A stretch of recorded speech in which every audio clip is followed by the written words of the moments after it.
Thank you very much for having a chat with me, John. I'm very curious. I saw in recent years another Monty Python documentary, and I did watch it, I have to say, with great interest, but I was curious, did the world need another Monty Python documentary? That's what I asked. I asked when they did Python Speaks, I think it's called. I was against doing it, and so were a couple of us, and in the end we were sort of thought, well, maybe it wouldn't do any harm, and then I was actually surprised at how interesting it was. I thought it was genuinely interesting. I was going to say, with time, have you gained any more perspective on what you all accomplished? No, it was more learning what people were thinking at the time. You know, it's very surprising sometimes. You say, I'd have no idea that he thought that at that time, or that he didn't like doing that. And that's, to me, is kind of interesting, because it's the paradoxical stuff that's interesting in life, you know, when it's the opposite of what you expected. So I'm very surprised, that and the documentary. The main reason we did the documentary, I think, ultimately, was that one of the producers was Terry Jones's son, and we didn't like to say no to someone. And then he did a superb job, and I watched 5 of those with a friend and was really surprised. I thought it was good entertainment. One of I think the funniest things I've ever seen that you've been involved in was Graham Chapman's eulogy. Yeah. I'm very curious. You know, that's in the show. Is it right? Yeah, I show that in the show. I talk a little bit about Chapman because I had a very close connection with him. He was an extraordinary chap. Did you have any reluctance, I'm curious, as you walked up to that podium to deliver that eulogy? And I guess that we're all thinking how sad it is that a man of such talent, of such capability for kindness, of such unusual intelligence, should now so suddenly be spirited away at the age of only 48. Well, I feel that I should say nonsense.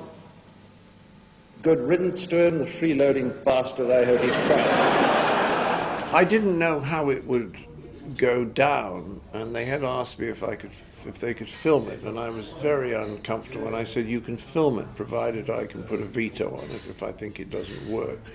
And it was an extraordinary occasion, that memorial, because people were laughing and crying and laughing and crying and laughing and crying in a way I've never seen before.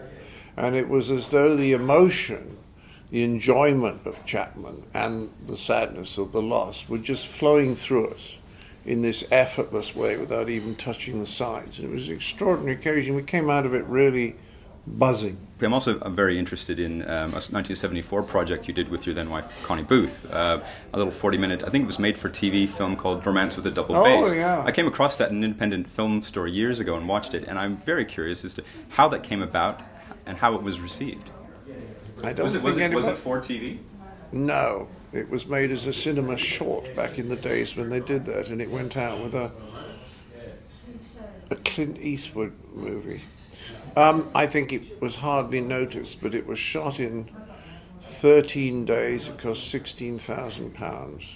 And of course it had basically featured you and your wife at the time pretty much naked for the entire film. That's right. And Andrew Sachs is there. He's in the orchestra, and some very good actors, Graham Crowden in it.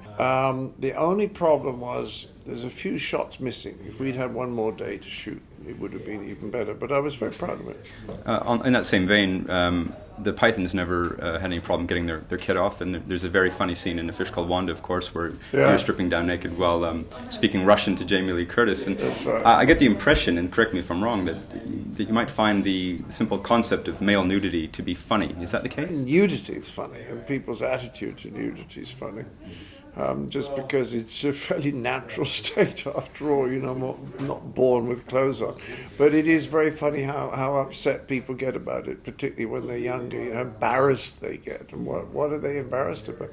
I can still remember something interesting, which is when I was doing that scene, Jamie came over to me, and she said, let me give you a bit of advice. I said, what? She said, when you take all your clothes off, don't put them back on after a day. So just people will have a look.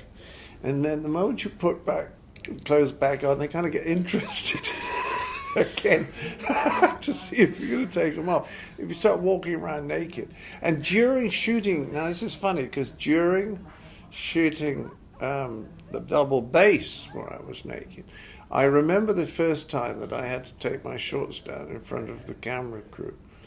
And it was like going through a sort of emotional sound barrier. You know, it was like two poles of a magnet when you can't push. It was like I could hardly do it. And 2 days later, I remember the director saying to me, "Okay, John, let's do the next shot." And I remember glancing down to see if my shorts were on or not. So you got so used to being naked. It was so harmless once you've been through the sound barrier. I did notice that you were stranded in Norway for the volcanic ash cloud, and you took That's a right. 3,300-pound cab ride, 1,000 miles. I didn't pay it, thank God. It was paid by the promoter who'd asked me to go over and do this talk show. But it did strike me that that almost sounded like a plot that'd be good for a film maybe called Clockwise. Taxi! Left! Did you have any adventures along the way? Did you end up in a monastery? No, that was the funny thing. It never struck me it was much of a story. When I arrived at Waterloo Station and there were people there with film crews, I said, I don't know what the story is. Man takes taxi. I mean, on the day I did it, it was regarded as a very eccentric thing to do. 3 days later, everybody was doing it because it was the only thing you could do in the circumstance. If you have to get back to London, then you go either to Brussels or to Paris and you take the train under the tunnel. You see what I mean? There's no other. I mean, we checked out hovercrafts and submarines and hot air balloons. No, you see what I mean? The other possibilities are just not feasible. John Cleese, thank you very much. Pleasure.